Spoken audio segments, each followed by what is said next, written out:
मैं आज की इबादत में आपको खुशामदीद कहना चाहता हूं। मैं आपसे एक सवाल पूछने वाला हूं। कोई बुरी आदत है जिस पर आप दर हकीकत फतह पाना चाहते हैं और आप कोशिश कर चुके हैं? खूब, आज हम इसके मुतालिक बात करने वाले हैं, लिहाजा आइए आज की इबादत की जानब बढ़ें।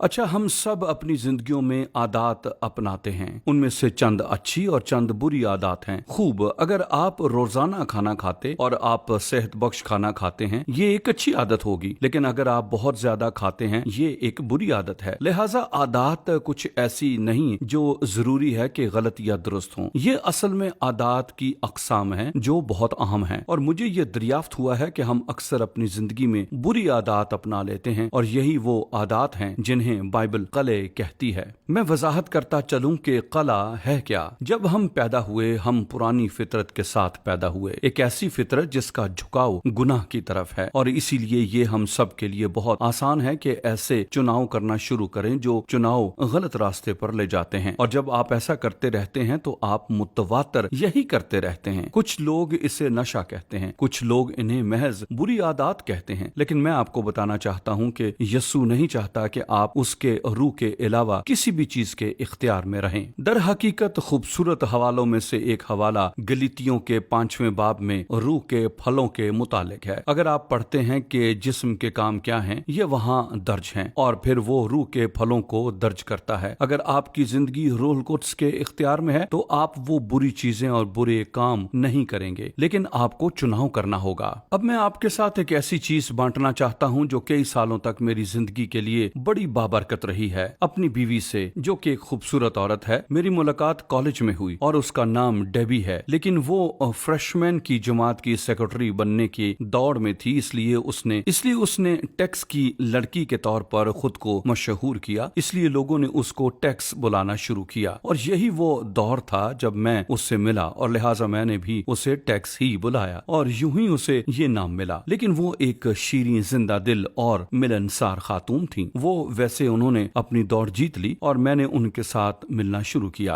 और उस वक्त वो एक कलीसिया की मेंबर थी, लेकिन वो यीशु मसीह को नहीं जानती थी और उनकी एक आदत थी और वो आदत तंबाकू नोशी थी। मेरा मतलब है वो वाकई बहुत ज्यादा तंबाकू नोशी करती थी। और एक रात मैं और वो बातें कर रहे थे और उसने कहा, मैं नहीं जानती क्या करूं, मेरे दिल में इत्मीनान नहीं है और मैं तंबाकू नोशी पर गालिब नहीं आ सकती। और मैंने कहा, यस्सु आपको आजाद करेगा। और उस रात वो ऊपर अपनी रिहाइश के कमरे में गई और उन्होंने अपने सिगरेट निकाले और उन्हें मेज पर रखा और उन्होंने कहा, यस्सु मुझे आजाद कर दीजिए।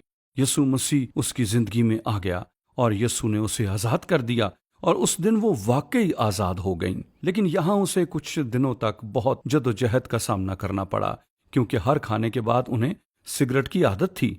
लिहाजा उन्होंने शुरू में तंबाकू नोशी के साथ जद्दोजहद की, क्योंकि वो ये आदत बना चुकी थी और ये एक कला था। और उन्होंने ऐसा करना शुरू किया। उन्होंने हर रोज खुदा के कलाम को पढ़ना और दुआ करना शुरू किया और जब उन्होंने ऐसा किया, खुदा ने उन्हें आजाद किया। मैं समझता हूं कि यीशु उन्हें पहले से आजाद कर चुका था, लेकिन उन्हें आजादी में चलना सीखना था।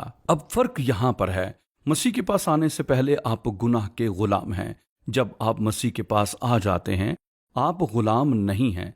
लेकिन इसका ये मतलब हरगिज नहीं कि कले तामीर नहीं होंगे। तो वो कले कैसे तामीर होते हैं? वो कले रोज बरोज एक एक ईंट करके बने जब आपने वो आदत अपनाई। लिहाजा जब मसीह आपकी जिंदगी में आ जाता है तो होना ये चाहिए कि आप मजीद एक गुलाम ना रहें, आप उन किलों में कैद ना रहें।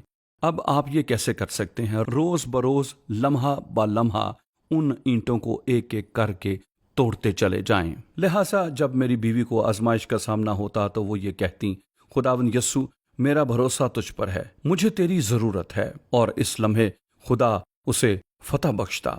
और जब रोज बरोज उसने ये चुनाव किए, जल्द ही उसने ये पाया कि तंबाकू नोशी की ख्वाहिश जाती रही और यूं ये आदत खत्म हो गई। लेकिन ये रोजमर्रा का चुनाव था जो उसे करना था। उसने दुआ को चुना। वो दुआ करती जब कभी एक सिगरेट निकालने या एक डब्बा खरीदने की आजमाइश आती, वो खुदा के हुजूर जाती और कहती, खुदावंद मुझे तेरी जरूरत है, खुदावंद मैं ये नहीं कर सकती, खुदावंद मुझे तेरी जरूरत है।